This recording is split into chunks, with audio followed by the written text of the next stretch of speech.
I now give the floor to the International Organization for the Elimination of All Forms of Racial Discrimination. You have the floor. Merci, Monsieur le Président. Thank you, Mr. President. This is a joint statement with Eaford and the Geneva International Center for Justice. Mr. President, the human rights situation in Iraq has been dire since the illegal invasion of this country in 2003.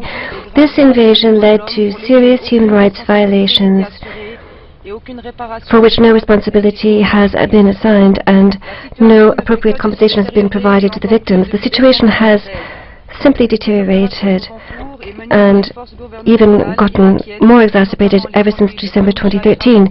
A variety of operations are underway and are being led by governmental Iraqi forces surrounding in particular the major cities of Fallujah and Ramadi in the province of Al-Anbar. All of this is happening because supposedly the cities have been infiltrated by alleged terrorists who, it seems, are hiding out in the desert, although the citizens themselves have repeatedly, clearly refuted these allegations.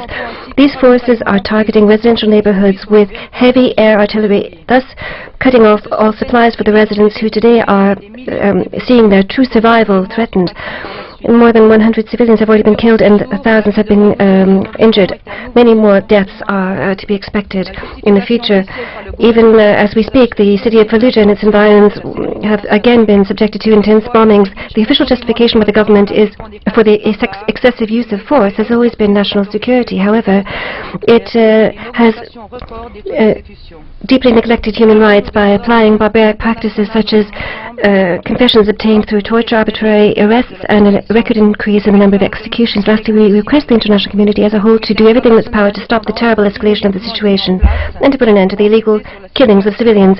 An independent international committee should immediately be established to inquire into the situation as well as all human rights violations committed by Iraqi forces. Lastly, the coalition has launched an urgent appeal to all member states of the UN to stop any shipments of weapons to the government which is using these weapons against civilians. Thank you. Thank you, Madam.